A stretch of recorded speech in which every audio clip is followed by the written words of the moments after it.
მრავალპროფილური კლინიკა ლანცეტის საავტორო საათი, თანამედროვე სამედიცინო ტექნოლოგიები, აღმოჩენები და უნიკალური ოპერაციები, რომლებმაც დაამარცხეს უმეტესი დაავადებები. მედიცინა დღეს, საქართველოს და მსოფლიოს წამყვანი ექიმები ერთ გადაცემაში. მრავალპროფილური კლინიკა ლანცეტის საავტორო საათი, ანი მაღლაკელიძესთან ერთად.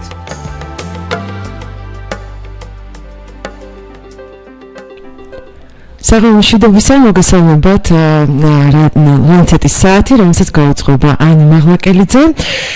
რა თქმა უნდა, ერთი საათის განმავლობაში ვიქნებით თქვენთან ერთად, მოდი ჩემი სტუმარი და დღეს ვისაუბრეთ სისხლზე, უბრალოდ თუ რა ვიცით სისხლზე, პრაქტიკულად შეუძლებელია მოიძებნოს თითისანაბეჭდებისა და თვალის ფერადი გარსის მიხედვით ერთმანეთის მსგავსი ორი ადამიანი.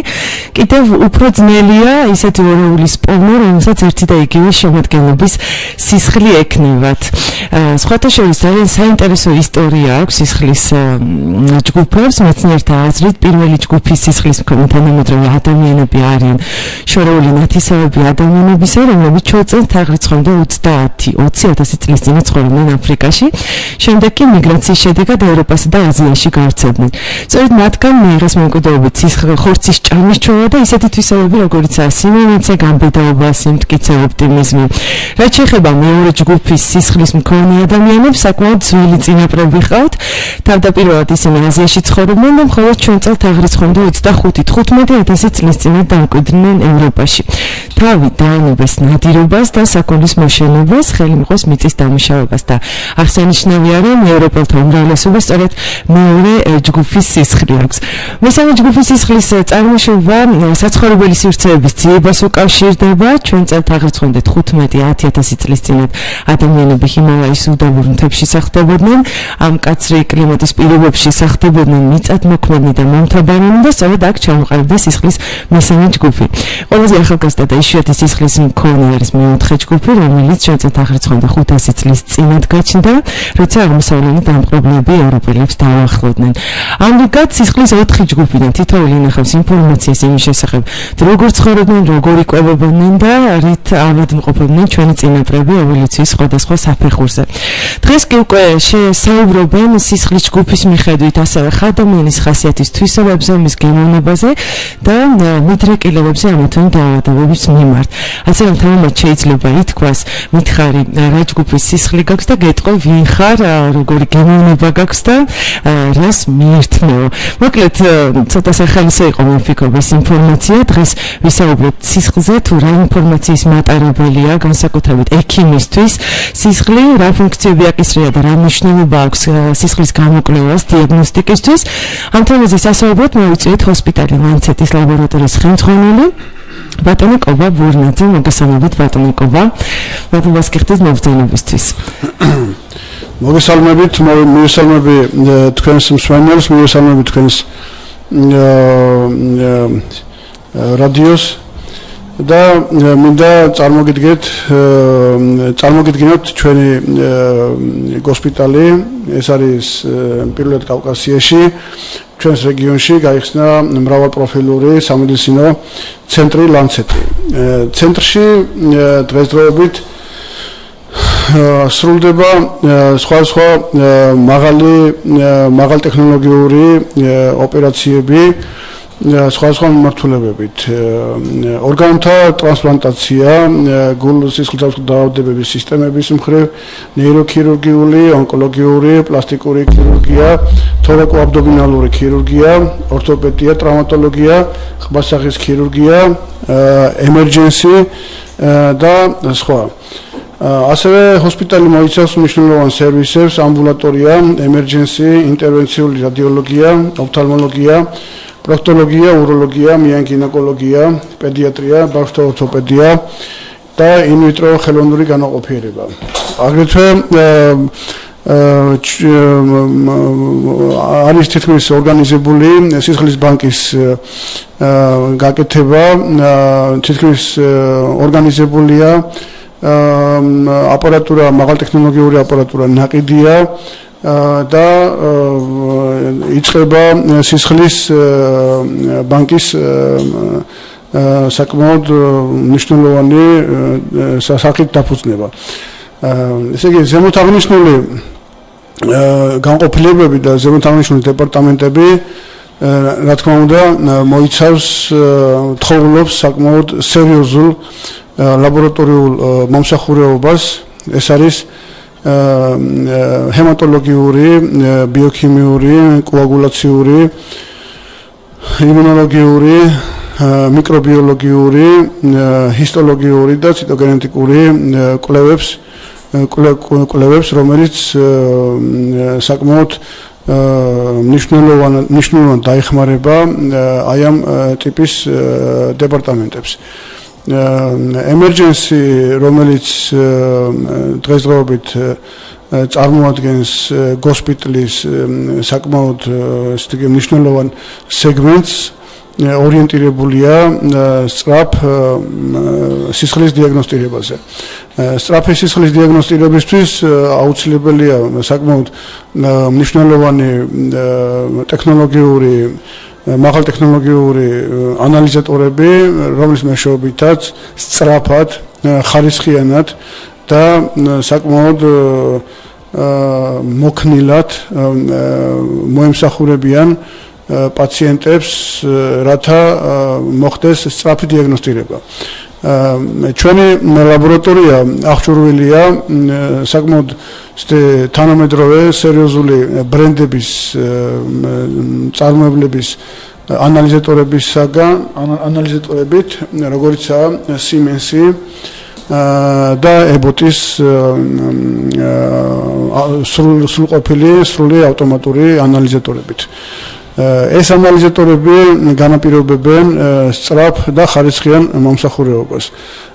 მაგალითისათვის ჰემატოლოგიური ანალიზი კეთდება ეგრეთ წოდებული Siemens-ის Adria 2120 ესეთი მოდელია, რომელიც განსაზღვრავს დაახლოებით სისხლის 40 პარამეტრს და ერთდროულად შესაძლებელია ამ ანალიზატორზე განისაზღვროს თავზურტყვინის სითხის ანალიზი.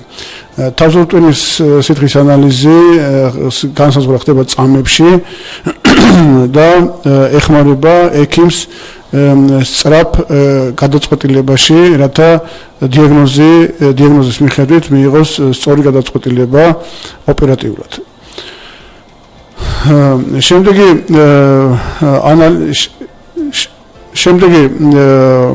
ბატონო კოპა ფაქტურად ამომწურავად ისაუბრეთ უკვე ამ ჰოსპიტალის შესახებ. საინტერესოა ასევე უფრო გასაგებინაზე რომ აუხსნათ ჩვენს მსმენელებს. რა სახის ანალიზები ტარდება, როგორ უნდა მოემზადონ ანალიზებისთვის და ასე შემდეგ. სარეკლამო წრის შემდეგ გავცეთ ამ კითხვებზე პასუხები.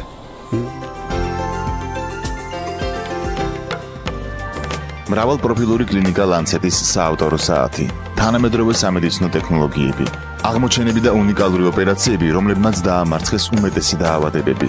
მედიცინა დღეს, საქართველოს და მსოფლიოს წამყვანი ექიმები ერთ გადაცემაში. მრავალპროფილური კლინიკა ლანცეტის საავტორო საათი, ანი მაღლაკელიძესთან ერთად.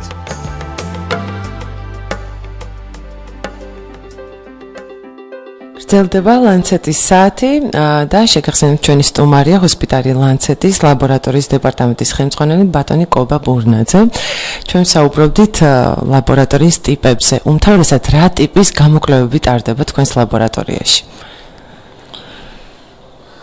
ჩვენი ლაბორატორია, რა თქმა უნდა, თვითონ გოსპიტალის მოთხოვნაზეა გათვალისწინებული და რა თქმა უნდა კეთდება პირველ რიგში ურგენტული გამოკვლევები, ეს არის სისხლის ჯგუფისა და რეზუსის განსაზღვრა, ეს არის ჰემატოლოგიური, ბიოქიმიური, კოაგულაციური და იმუნოლოგიური ანალიზები.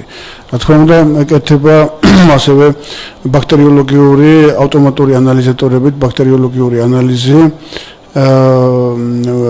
ანტიბიოტიკო მგზნობელობის დადგენისათვის. და კეთდება პოლიმერაზა ჯაჭვური რეაქციის ლაბორატორიის ციტოგენეტიკური გამოკვლევები, თვითონ ვირუსის გენის დეტექციისთვის, ეს არის შიცის ვირუსის განსაზღვრა, C ჰეპატიტის ვირუსის განსაზღვრა რაოდენობრივი მაჩვენებელი მისი ფენოტიპირებით და B ჰეპატიტის ვირუსის განსაზღვრა და ასევე სიფილისის. ანუ კლინიკაში მოსულ ადამიანს სხვაგან წასვლა არ მოუწევს, ყველა ტიპის ანალიზის. ყველაფერი კეთდება, არის ძალიან ფართო სპექტრი, რომელზეც იზრუნვა ჩვენმა მეპატრონემ, არის შეძენილი თანამედროვე 2014 წლის ახალი თანამედროვე ტექნოლოგიები, რომელიც საშუალებას გვაძლევს უახლოესი მეთოდების გამოყენებით განსაზღვროთ ჩვენ საკმაოდ მაღალხარისხიანი გამოკვლევებით ესათუის გამოკვლევები. აი რაც შეეხება პერსონალს, რომლებიც უშუალოდ თქვენს ლაბორატორიაში არიან ექიმი სპეციალისტები, ვინ არიან ისინი, რამდენად თანამედროვე აპარატურას რამდენად ფლობენ, იმიტომ რომ ეს ძალიან მნიშვნელოვანია. უახლესი აპარატურა გაქვთ, როგორც აღნიშნეთ და საჭიროა რომ იცოდნენ, ხო, ამ აპარატურით თქვათ როგორ გააკეთონ ანალიზები და ასე შემდეგ. ჩვენ დაახლოებით 6 თვით ადრე მანამ მოხდებოდა ლანცეტის პრეზენტაცია გახსნა. ჩვენ 6 თვით ადრე გამოვაცხადეთ კონკურსი, იმიტომ რომ ცნობილი იყო უკვე ლაბორატორიის ტიპის თვითონ რა ტიპის ლაბორატორია იქნებოდა ლანცეტში და გამოცხადდა კონკურსი ექიმი ლაბორანტების, სპეციალისტების, რომლებიც შეირჩეოდა ამ ლაბორატორიული კვლევების განხორციელებისთვის. რა თქმა უნდა, ასეთი ექიმი ლაბორანტები შეირჩა, შემდეგ მოხდა მათი ტრეინინგი, ტარდებოდა ვორქშოპები სპეციალურად და შემდეგ იყვნენ თვითონ Siemens-ის და Abbott-ის წარმომადგენლები. რამდენიმე ლაბორანტი გაიგზავნა კიდევაც საზღვარგარეთ ამერიკაში, გერმანიაში და მოხდა მათი კვალიფიკაციის ამაღლება. მაგრამ ეს კვალიფიკაციის ამაღლება არ არის ერთჯერადი, ეს მოხდება პერიოდულად, განხორციელდება პერიოდულად, წელიწადში ორჯერ, წელიწადში ერთხელ მოხდება მათი წასვლა, კვალიფიკაციის ამაღლება, რომ შემდგომში შეინარჩუნონ ახალ-ახალი პროგრამები, რომელიც გამოვა და ჩაინსტალირდება ამ ანალიზატორებში. ეს ანალიზატორები არის ძალიან მოქნილი, ძალიან მაღალი ხარისხის და ადვილად მოსახმარი თვითონ.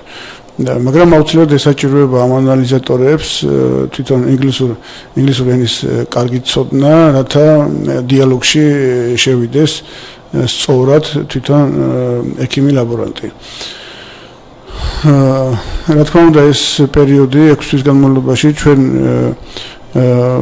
გაგვიჭირდა, იყო ზოგიერთი ტიპის ლაბორატორიაში, როდესაც ინტელექტუალური რესურსი სხვა ლაბორატორიულ უფრო რთული ტიპის ციტოგენეტიკური მიმართულებით საკმაოდ ჭირდა საქართველოში, მაგრამ ჩვენ ლანცეტის ადმინისტრაციის ხელმძღვანელობით, მათი დახმარებით დაგეგმილია შემდგომში კიდევ სხვა სპეციალისტების გაგზავნა სასწავლებლად, რათა მოხდეს მათი იქ კვალიფიკაციის ამაღლება, ჩამოსვლა და მათი შემდგომში საქმეში დაბრუნება.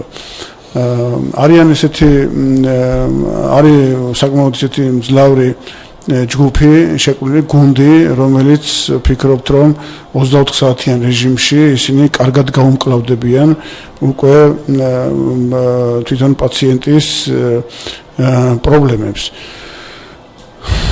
აი ბატონო კობა, თქვენ უცხოეთი ახსენეთ და ძალიან ხშირად მსმენია, რომ სწორედ ანალიზებს აგზავნიან უცხოეთში, იმისთვის რომ უფრო მეტად დარწმუნდნენ. რამდენად იქნება საშიშროება მისა და ხშირად ხდება ასევე ისიც, რომ სხვადასხვა ლაბორატორიაში გაკეთებული ანალიზებში არის ცდომილება. საჭირო თუ არა, რომ ერთი და იგივე ლაბორატორიაში ჩატარდეს ეს ანალიზი?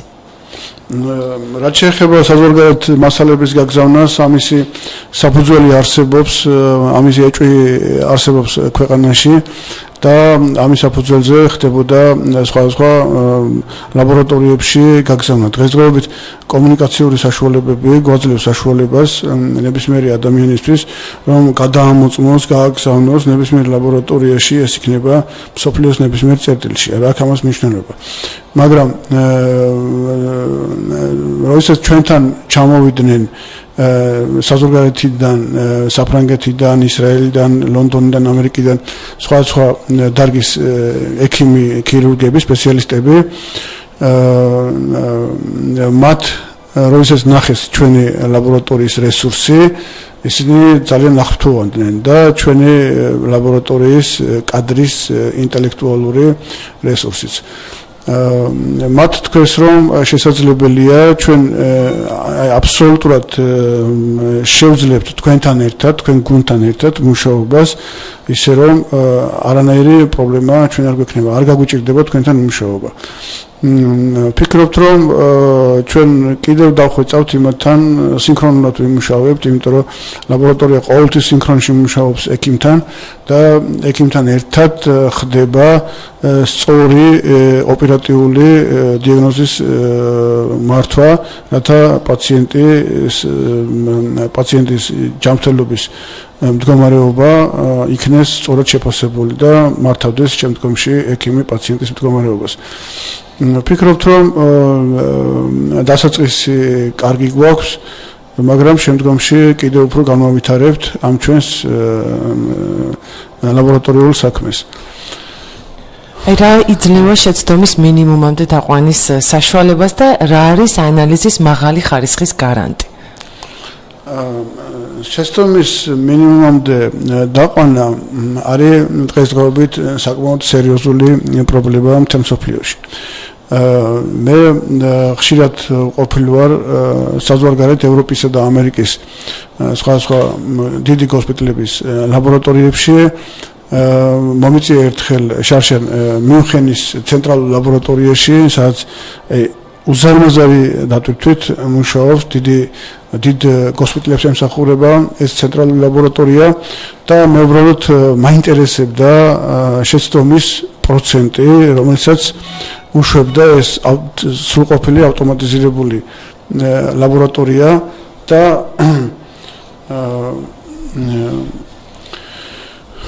ამ შეცდომაში მოსდით ყველგან და თვითონ უბრალოდ დავინტერესდი შეცდომის რა პროცენტი შეიძლება დაუშვას ლაბორატორიამ. და ესე იგი მივიღე ესეთი ყველაზე კარგ შემთხვევაში ლაბორატორიული შეცდომა არის 3%. ეს არის ყველაზე ესეთი მაღალი ISO სტანდარტების მქონე ლაბორატორია, რომელიც ვერ ამოწურავს ადამიანის რესურსის შეცდომას. ადამიანს აქვს თავისი რესურსი და ყოველთვის შესაძლებელია ამ რესურსის შეცდომა, რომელსაც ვერანაირად ჩვენ ვერ გამოვრიცხავთ. ამიტომ მთელი მსოფლიო გადასული ავტომატიზირებულ სისტემებზე, რათა კომპიუტერიზირებული სისტემების მეშვეობით, ახალი სოფტების მეშვეობით, ამ პროგრამების მეშვეობით იქნას დაძლეული ადამიანის რესურსის პრობლემა. იმიტომ რომ ადამიანს რაღაცა თავისი რესურსი გააჩნია, როგორც ავტომატიზირებულ ანალიზატორს ის მუშაობს პროგრამულად ისე, როგორც დააპროგრამებ, ის დაახლოებით სისხლის საერთო ანალიზის დროს, როდესაც ექიმი ლაბორანტი მიკროსკოპში ვალდებულია ყოველ 500 უჯრედში საშუალო დაითვალოს და ისე იანგარიშოს და გამოთვალოს სისხლის ფორმულა, თქვა ერითროციტი ან ლიმფოციტი ან სხვა ტიპის წითელი უჯრედი და შეიძლება თუ პატიოსნად დაითვალა ექიმმა ლაბორანტმა ეს სისხლის ანალიზი, ხო შეიძლება მაქსიმუმ მთელი დღის განმავლობაში 2-3 ანალიზის დათვლა შეძლოს და ეს ავტომატური ანალიზატორები, რომლებიც ითვლიან 10,000 უჯრედში საშუალოს, ისინი ერთი წუთის განმავლობაში აკეთებენ აბსოლუტურად მთელ ფორმულას, რომელსაც ადამიანი შეიძლება მთელი 24 საათის განმავლობაში ადამიანის რესურსი ამას ვერ იყოს. ანუ პრაქტიკულად ადამიანის ჩარევა მინიმუმამდეა დაყვანილი, ანუ კომპიუტერი ასრულებს ამ ადამიანის ცდილობენ ყოველ შემთხვევაში რომ მინიმუმამდე იყოს დაყვანილი, მაგრამ არის რიგი საფეხურები, რომლის გარეშეც უბრალოდ შეფასება და ალგორითმული დიაგნოსტირება ვერ ხდება. ამიტომ მაინც არის რაღაცა ეტაპზე ადამიანის საჭირო რომ ინტერპრეტაცია მოხდეს სწორად. ამიტომ იმისათვის რომ ეს რესურსი იქნას მაქსიმალურად დაძლეული, ჩვენ ვცდილობთ რომ ის გაიდლაინების სტანდარტები, რომელიც მოწოდებულია დღესდღეობით, ყველაფერი მაქსიმალურად შევასრულოთ. რა თქმა უნდა, შეცდომისგან დაზღვეული არავინ არ არის, მაგრამ გვინდა რომ ეს მინიმუმამდე დავიყვანოთ. ძალიან ბევრი ფაქტორია ასევე ჩვენ ვცდილობთ თქვენ ახსენეთ პაციენტ პატიოსნეთ თუ დაითვალა ექიმაო, რატომღაც დამახსოვრდა. ანუ ამ შემთხვევაში თქვენთან კომპიუტერი აკეთებს მეც თუ ექიმის პატიოსნებაზეა ვართ კითხვის ნიშანი თუ მიკროსკოპში პატიოსნან დაითვალა 500 უჯრედი, ის ვალდებულია 500 უჯრედში საშუალო დაითვალოს. მაგრამ ეს რატომღაც ძალიან იშვიათად ხდება, იმიტომ რომ უბრალოდ ადამიანის რესურსი ვერ შეძლებს ყოველი თქვათ ერთი სისხლის ფორმულაში იქ არის რამოდენიმე პარამეტრი 20 პარამეტრში 500 უჯრედი უნდა დაითვალოს საშუალოდ 500 გავამრავლოთ 20-ზე ეს არის 10000 უჯრედის დათვლას ადამიანი მთელ დღის განმავლობაში მოუნდება და ამიტომ ძალიან რთულია რომ ადამიანმა ეს შეძლოს უბრალოდ რესურსი არ აძლევს ამის საშუალებას და ეს ავტომატური ანალიზატორები ამას აკეთებენ ძალიან თავისუფლად და ძალიან მარტივად და ძალიან სწრაფად რა ხდებოდა ადრე სანამ კომპიუტერი იქნებოდა როგორ ადრე აი ჩვენ აი ამ ტიპით მიკროსკოპით ითვლიდნენ და საკმაოდ დიდი ალბათობა იყო უფრო მეტი შეცდომების ეს ალბათობები რა თქმა უნდა შეცდომის ალბათობა უფრო მინიმუმამდეა დასული თუ იყო ადრე შეცდომა 25% ეხლა არის ალბათ 5% 3% მაგრამ ეს შეცდომები რა თქმა უნდა კიდევ არსებობს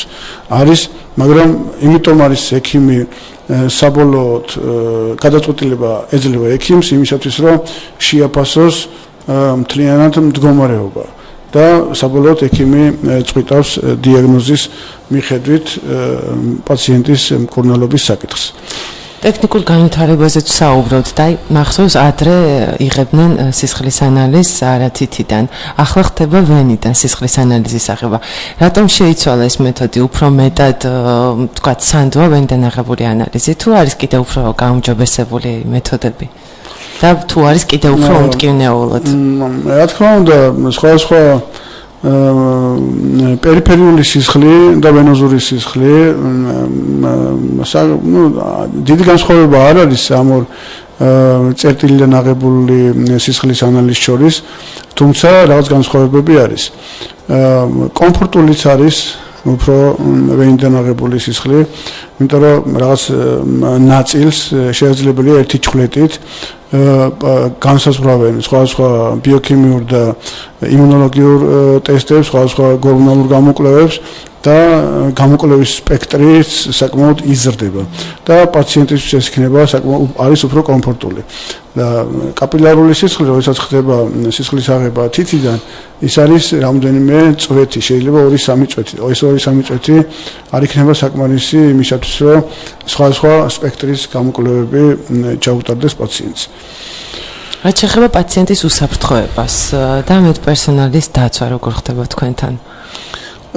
რაც შეეხება პაციენტის უსაფრთხოებას, ჩვენ პაციენტი რა თქმა უნდა ვიცავთ სანჰიგიენურ ნორმებს, ვცდილობთ პაციენტს აუხსნათ ის საშიშროება, რომელიც შეიძლება ჩხლეტამ განაპირობოს, შესაძლებელია მოხდეს მიკრო სისხლჩაქცევები, შეიძლება პატარა მიკრო დაზიანებები, არის შემთხვევები, როდესაც სისხლის აღების დროს კოლაფსი ვარდებიან გული მისდით. აი ასეთ პაციენტებს როგორ ექცევით? განსაკუთრებით ბავშვები, რომელთაც ძალიან ნაჟტირებულები არიან და საკმაოდ ემოციურები არიან, არ ემოცილებიან არანაირ მშობლის და ექიმის თხოვნას, არც ბრძანებებს და თავის სამყაროში არიან და ძალიან გვიჭირს ამათთან ურთიერთობა, თუმცა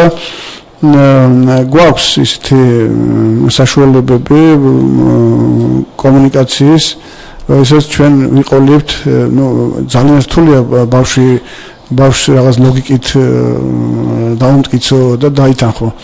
თუმცა ვცდილობთ, რომ დედასთან ერთად ბავშვი დაგვეთანხმოთ, დავითანხმოთ.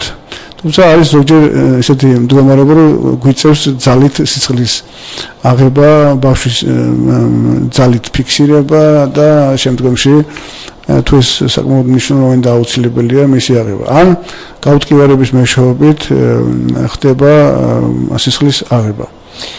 როგორ უნდა მომზადოთ ლაბორატორიული ანალიზის ჩაბარებისთვის? რაც შეეხება ლაბორატორიული ანალიზის ჩაბარებას, ეს რამდენიმე ტიპის არის თქვათ იძულებითი აღება, არის ძალიან მნიშვნელოვანი აუცილებელი და არის გეგმიური სისხლის აღება.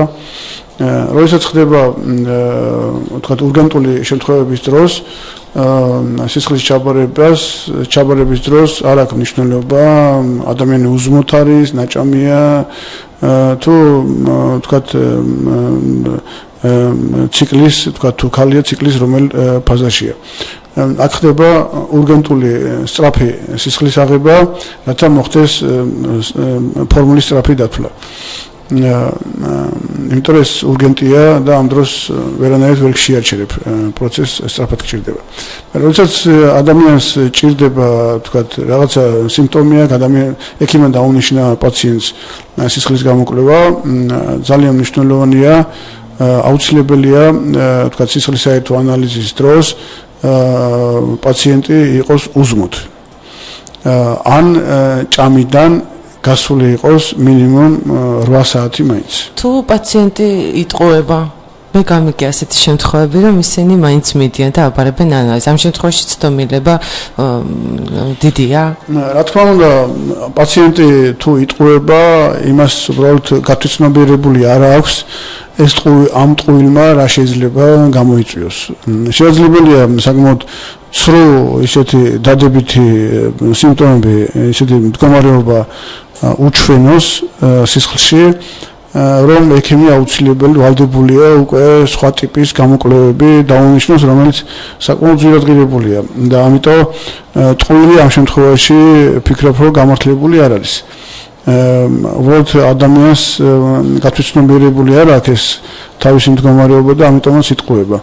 და ამიტომ თვითონ ექიმი ვალდებულია, რომ აუხსნას თითოეული ანალიზის თვითონ ღირებულება, რათა სწორად შეასრულოს ამ ანალიზის ჩაბარება. და იცოს სწორი ანალიზის აღების პირობები. და რამდენ ხანში ერთხელ უნდა ჩავიტაროთ ასეთი ანალიზები პროფილაქტიკის მიზნით? რეკლამის შემდეგ გავცემთ ამ კითხვას პასუხს.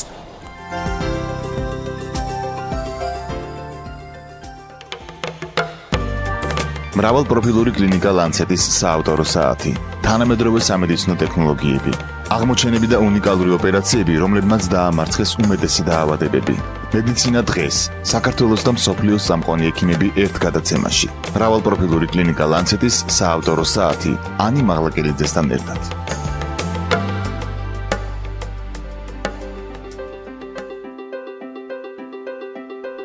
გრძელდება ლანცეტის საათი და შეგახსენთ, რომ ჩვენი სტუმარია ჰოსპიტალი ლანცეტის ლაბორატორიის დეპარტამენტის ხელმძღვანელი ბატონი კობა ბურნაძე. ჩვენ საუბრობდით იმაზე, თუ რამდენ ხანში ერთხელ უნდა გაიკეთოს ადამიანმა გამოკვლევები პროფილაქტიკის მიზნით. ბატონო კობა, რას ურჩევდით ჩვენ მსმენელებს? ჯანმრთელმა ადამიანმა რამდენ ხანში ერთხელ უნდა გაიკეთოს სისხლის საერთო ანალიზი? რა თქმა უნდა, ჯანმრთელი ადამიანი იმიტოა ჯანმრთელი, რომ ის ჯანსაღის ცხოვრების წესით ცხოვრობს და ის რეგულარულად სპორტით არის ალბათ დაკავებული.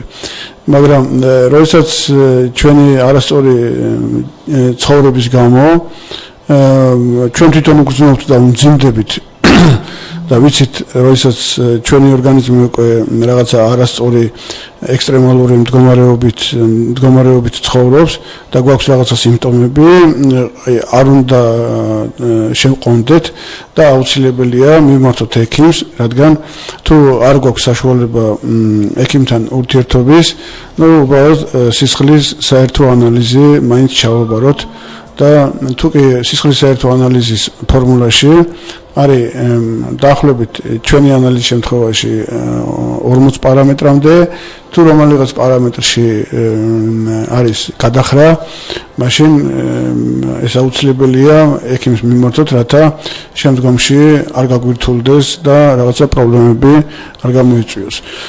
ასაკის მატებასთან ერთად ალბათ უფრო ხშირად. რა თქმა უნდა, ასაკის მატებასთან ერთად ეს უფრო მძიმდება, აისახება ყველაფერი სისხლის ელემენტებზე, რომელიც სისხლის საერთო ანალიზის ფორმულაში ეს ყველაფერი აირეკლება და ნათლად ჩანს, ეს ნებისმიერ ადამიანმა შეიძლება შეაფასოს. ეს ანალიზი არ არის ძვირი ანალიზი, დაახლოებით არის 10 ლარამდე, საკმაოდ ისეთი მაღალტექნოლოგიური ანალიზია და ნებისმიერს ექნება წვდომა იმისათვის, რომ ეს ანალიზი ჩააბაროს. ვფიქრობთ, რომ რაღაც ყოველ წელიწადში ერთხელ მაინც 40 წლის შემდეგ სასურველი იქნება ყველა ადამიანმა სისხლის საერთო ანალიზი მაინც ჩააბაროს. სახელმწიფო დაზღვევაში ჩართული ბრძანდებით და შესაძლებელია თუ არა, რომ ანალიზები ასევე ასაკოვანმა ადამიანებმა გაიკეთონ თქვა პროგრამის საშუალებით თქვენ. ვინც არიან საყოველთაო დაზღვევით ჩვენს ჰოსპიტალში დაზღვეულნი, მათ მოემსახურებით და ჩაიტარებენ ესეთ მაღალტექნოლოგიურ გამოკვლევებს. ბატონ კობა, ამბობთ, ძალიან გავრცელდა ფარისებრი ჯირკვლის დაავადებების მქონე ადამიანთა რიცხვი, პაციენტების რიცხვი და საინტერესოა რა არის ეს ჰორმონები და ჰორმონალური ანალიზები, რომელიც თითქმის პრობლემაა, ძალიან ხშირად არის ცდომილება, როგორ უნდა მოემზადოს პაციენტი ასეთი ანალიზების გამოსაკვლევად. და რას თავაზობთ თქვენი ლაბორატორია?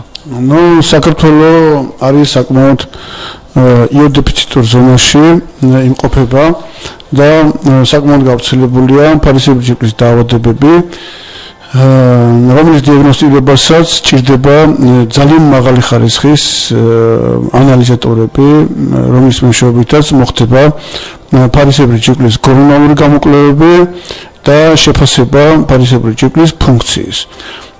ფარისებრი ჯირკვლის ფუნქცია აისახება საკმაოდ მკვეთრად მთელ ორგანიზმზე და იწვევს მთელი რიგი დაავადებების სიმპტომების საკმაოდ აგრესიულ გამოვლენებას ორგანიზმში. ამიტომ ეს ანალიზები თუ სწორად არ გაკეთდა და თუ სწორი ტექნოლოგიური, მაღალტექნოლოგიური ხაზით არ მოხდა მისი დამუშავება ანალიზატორებში, ისე ხშირია ამ ანალიზების არასწორი შედეგების მიღება სხვადასხვა ლაბორატორიებში.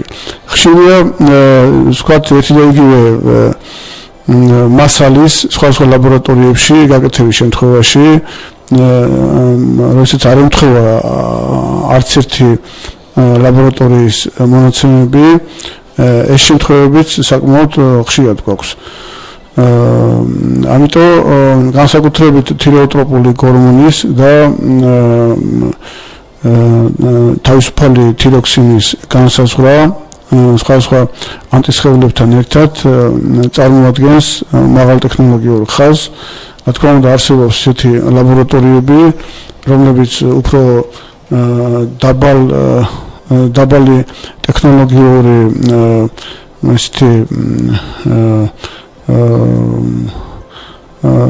სხვა მეთოდიკის გამოყენებით ხდება მათი IAPI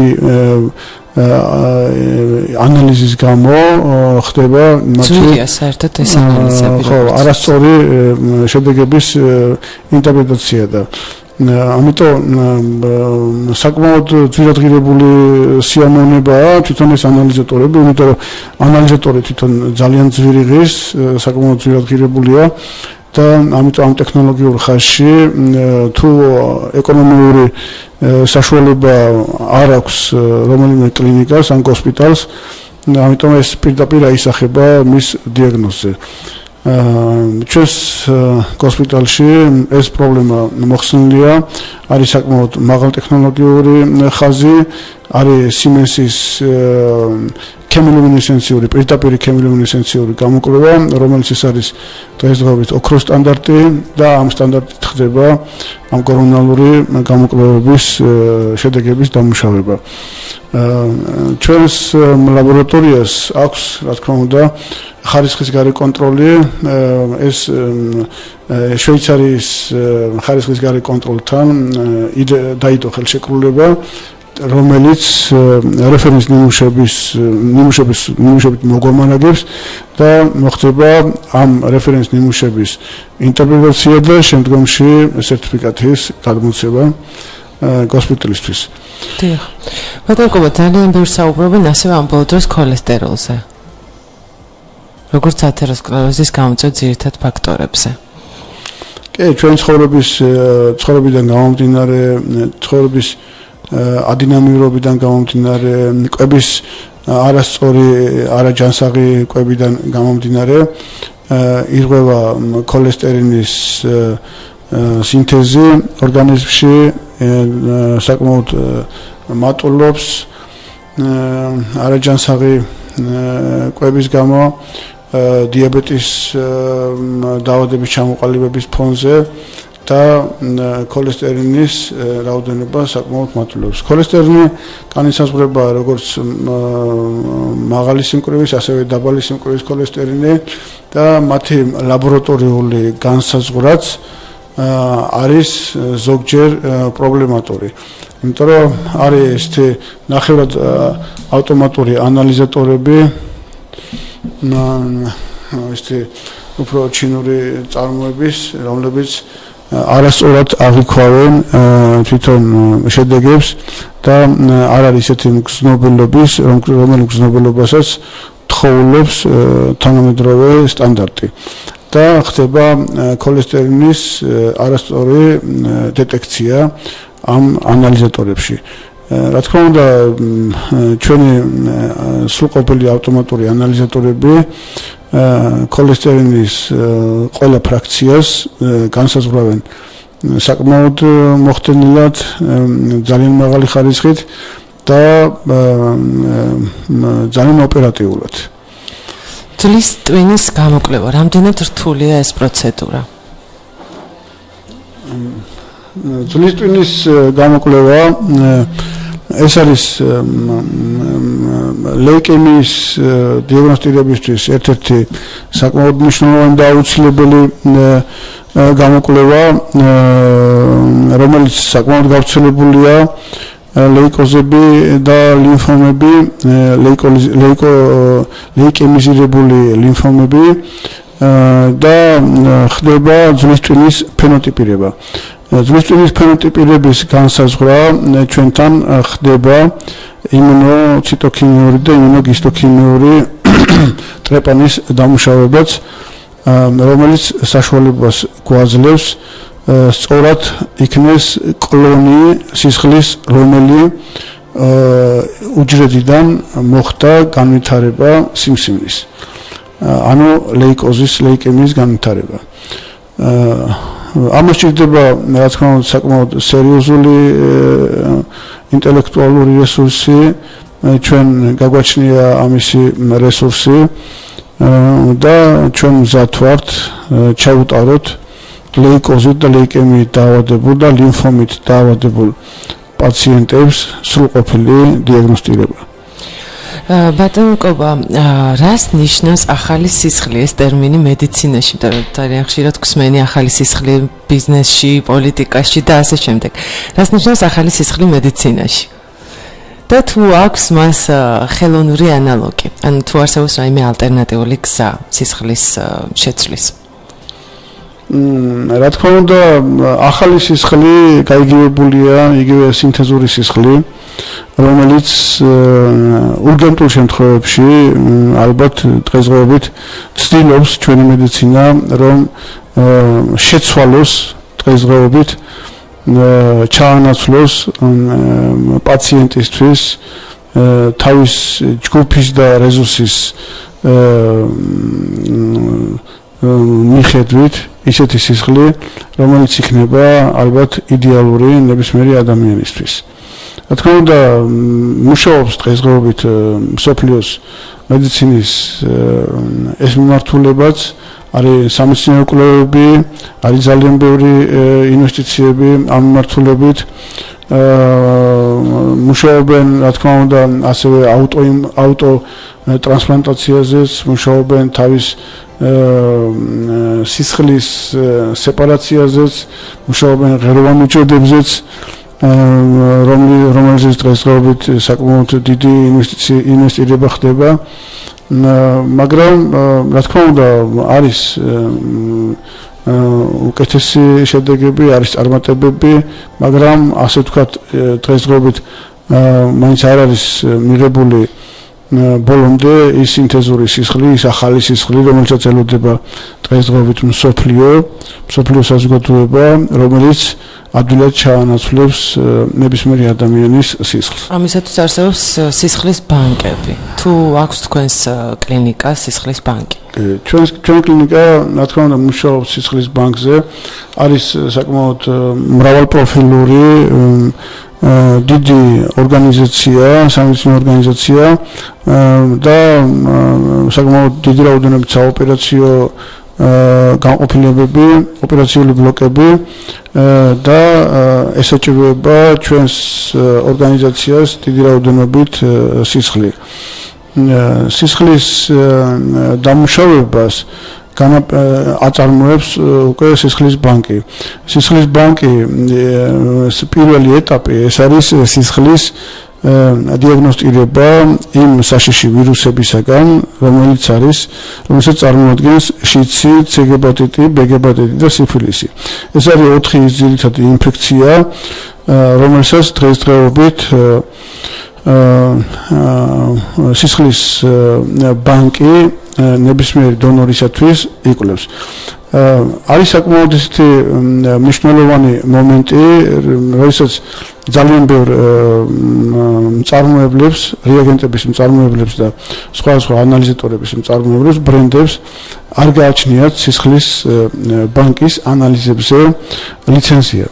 თქვათ, არ აქვთ ლიცენზია საკმაოდ ისეთ სხვა ბრენდებს, მე უბრალოდ არ დავასახელებ ამ ბრენდების სახელებს, მაგრამ საკმაოდ რთულია განსაზღვრო ისეთი ინფექცია, რომელიც გაძლევს false პოზიტიურ ან false ნეგატიურ ანალიზის შედეგებს, რომელიც შემდგომში კონფირმაციას საჭიროებენ და ეს კონფირმაცია საკმაოდ კონფირმაციული ტესტები საკმაოდ ძვირი უждდება შემდგომის როგორც ჰოსპიტალს, ასევე პაციენტს. თუმცა ამბობენ, რომ აბსოლუტურად უსაფრთხო სისხლი არ არსებობს და მაინც თუ კი სისხლის ჩაბარებას განიზრახავენ, მე როგორც ვიცი, ასაკი უნდა აღემატებოდეს 17 წელს ემოთ. ამერიკაში 16 წლიდანაც კი შესაძლებელია მშობლის თანხმობის შედეგად, რომ ჩააბარონ სისხლი და ადვილად აღდგენადი, ანუ 56 დღეში ერთხელ შეუძლია ადამიანს რომ გასცეს სისხლი, რადგან 72 საათის განმავლობაში მას შეუძლია აღდგენა. ჩვენი გადაცემა მიდის დასასრულისკენ. მე ვფიქრობ, რომ საინტერესო თემაზე ვისაუბრებთ, თუმცა ძალიან ბევრი კითხვა დაგვრჩა ასევე პასუხგაუცემელი, რომელზეც ჩვენ შემდგომ გადაცემაში აუცილებლად ვისაუბრებთ. მე მინდა ძალიან დიდი მადლობა გადაუხადოთ ჩემს მსმენელებს, რომლებიც 1 საათის განმავლობაში ჩვენთან ერთად იყვნენ. ბატონო კობა, უღრმესი მადლობა თქვენ მობრძანებისთვის. წარმატებას გისურვებთ და შევახსენო მინდა ჩემს მსმენელებს, დღევანდელი ჩვენი გადაცემის სტუმარი იყო ჰოსპიტალი ლანცეტის ლაბორატორიის დეპარტამენტის ხელმძღვანელი ბატონი კობა ბურნაძე. გემშვიდობებით ბატონო კობა, წარმატებებს გისურვებთ და ჩვენს პაციენტებს გამოჯანმრთელებას ყველას. რა თქმა უნდა, ჯანმრთელობას გისურვებთ მომავალ სამშაბათამდე. გემშვიდობებით, ნახვამდის.